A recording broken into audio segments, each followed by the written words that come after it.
Friends, मैं वरुण राय, neurotherapist Jaipur से। और आज हमारे साथ अंकल जी हैं, mister RC Gupta ji. Uncle जी को पिछले साल 5 मई 2020 को हर्पीज़ वायरस का इन्फेक्शन हुआ था। और अभी हम जानेंगे अंकल से कि इन्फेक्शन के बाद अंकल को क्या क्या प्रॉब्लम्स हुई, उन्होंने तब से अब तक क्या क्या ट्रीटमेंट्स लिए। और अभी अंकल ऑलमोस्ट 12 दिन से न्यूरोथेरेपी का ट्रीटमेंट ले रहे हैं, तो उससे अंकल को कितना फ़ायदा है अभी हम सारी चीज़ें जानते हैं। डॉक्टर साहब, 5 मई 1920 को शाम को करीब 5:30 बजे मेरे फफूंद से हुए पेट के अंदर। तो मैंने सोचा कि कोई मकड़ी वगैरह खा गई है, लेकिन फिर किसी डॉक्टर से कंसल्ट किया तो उन्होंने कहा आपके हर्पीज़ है।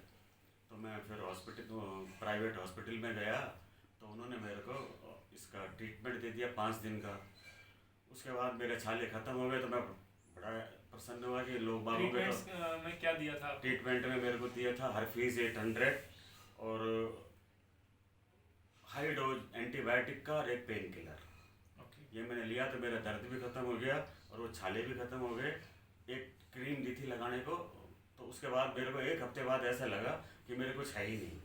जी तो मैं बड़ा प्रसन्न हुआ। मैं कहा यार, लोग बागों के तो 1-1 2-2 महीने तक पेन होता है, मैं तो 7 दिन में ठीक हो गया। जी। उसके 8-10 दिन बाद जो मेरे पेन शुरू हुआ, तो वो मैं टॉलरेट नहीं कर पाया, इतना पेन हुआ। तो मैंने उस डॉक्टर को तो छोड़ दिया, मैं दूसरे डॉक्टर के पास गया, तो उसने कुछ और दिया, ओके। वो मैं लेता रहा। 1-1.5 महीने मैंने उसका ट्रीटमेंट लिया, वो भी एलोपैथिक दवाई वो थी? सब एलोपैथी। फिर तीसरे के पास गया, चौथे के पास गया, जी। मैं 4 डॉक्टरों के पास गया, कुछ नहीं हुआ। ओके। तो फिर मेरी बेटी जो है बॉम्बे रहती है, अच्छा। तो बॉम्बे में डॉक्टर जो हर्पीज़ का स्पेशलिस्ट है उनसे कंसल्ट किया। उन्होंने मेरे को वहीं से ट्रीटमेंट लिख के दिया। मैंने 4 महीने लगातार उनका ट्रीटमेंट लिया, लेकिन मेरे कोई फ़र्क नहीं पड़ा। फिर मैंने एलोपैथी बंद कर दी और एक होम्योपैथी का डॉक्टर हैं, उनके पास में गया, तो 3-4 महीने उनसे मैंने ट्रीटमेंट लिया। उन्होंने कहा कि बिल्कुल ठीक हो जाएगा, लेकिन 3 महीने में मेरे कुछ भी फ़र्क नहीं पड़ा पेन में। फिर मैंने उनको छोड़ा। फिर मेरे को किसी ने कहा कि साहब इसका झाड़ा लगता है। तो अच्छा। तो मैं यहाँ से जयपुर से पावटा करीब 100 किलोमीटर दूर है, मैं वहाँ से 4 रोज़ लगातार गया और आया, झाड़ा लगवाया। तो 100 किलोमीटर दूर 4 दिन तक डेली झाड़ा लगवा? डेली झाड़ा लगवाने चाहता था मतलब, अच्छा। तो कोई फ़र्क नहीं पड़ा। तो चौथे दिन जब मैं गया, तो उन्होंने कहा साहब आपका पहला केस है जो मतलब झाड़ा लगने से आपका पेन नहीं गया, ठीक। बाकी मैं अब कुछ नहीं कर सकता, मेरे से जितना आता था मैंने कर दिया। तो वहाँ जिनके साथ में गया था, तो वो काफ़ी लर्नेड आदमी हैं और इन्फ्लुएंसेबल हैं उस एरिया के।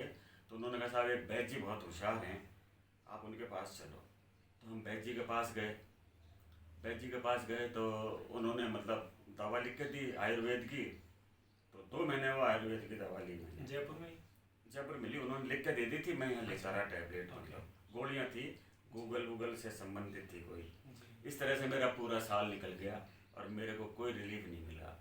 फिर क्या हुआ कि आश्रम से रिलेटेड है हम, ब्रह्मा कुमारी से, जी। तो किसी तरह से संपर्क में ये न्यूरोथेरेपिस्ट के बारे में जानकारी मिली, तो हमने इनको संपर्क किया। तो आज 8 दिन बाद ही मेरे पेन 50% कम हो गया।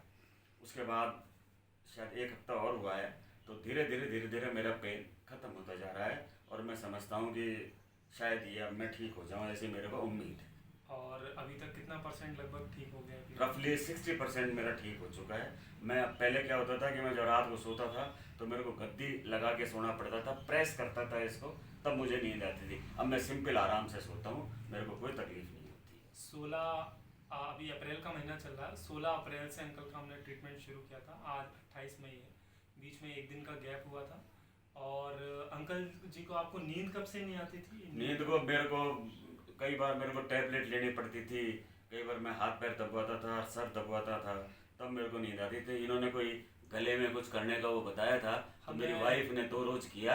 अब मैं करती भी नहीं है क्योंकि कोई विशेष ज़रूरत भी नहीं पड़ती है। अब मैं आराम से सोता हूँ, मेरे को नींद आ जाती है। न्यूरोथेरेपी में जो हमारा ब्रेन और इंटेस्टाइन में जो सेरोटोनिन हार्मोन होता है, उसको स्टिमुलेट करने का ट्रीटमेंट होता है, जो यहाँ कानों के नीचे की ओर दिया जाता है। तो 2 दिन में ही अंकल को नींद में भी काफ़ी अच्छा हो गया और कोई साइड इफ़ेक्ट भी नहीं होता है। तो आप न्यूरोथेरेपी का बिल्कुल आप ट्राई कर सकते हैं। और इसमें हर डिजीज़ का, हर लक्षण का ट्रीटमेंट होता है। आप जो भी प्रॉब्लम है, मतलब मेडिकल साइंस में, मेडिसिन में जो जिन जिन हम डिजीज़ का ट्रीटमेंट करवाते हैं, उन सारी ही डिजीज़ का ट्रीटमेंट हम न्यूरोथेरेपी में विदाउट एनी मेडिसिन और विदाउट एनी मशीन के ही पूरी तरह क्योर करते हैं। इसमें केवल हम दो ही तरीके के पेशेंट्स को नहीं लेते हैं, एक जो एक्सीडेंटल केस होते हैं और दूसरे जो डिलीवरी के लिए जो प्रेग्नेंट वुमेन होती हैं उनका केस नहीं लेते हैं। इसके अलावा दुनिया की हर डिजीज़ का हम न्यूरोथेरेपी में ट्रीटमेंट करते हैं। और अंकल जी का इतना अच्छा व्यू देने के लिए थैंक यू वेरी मच।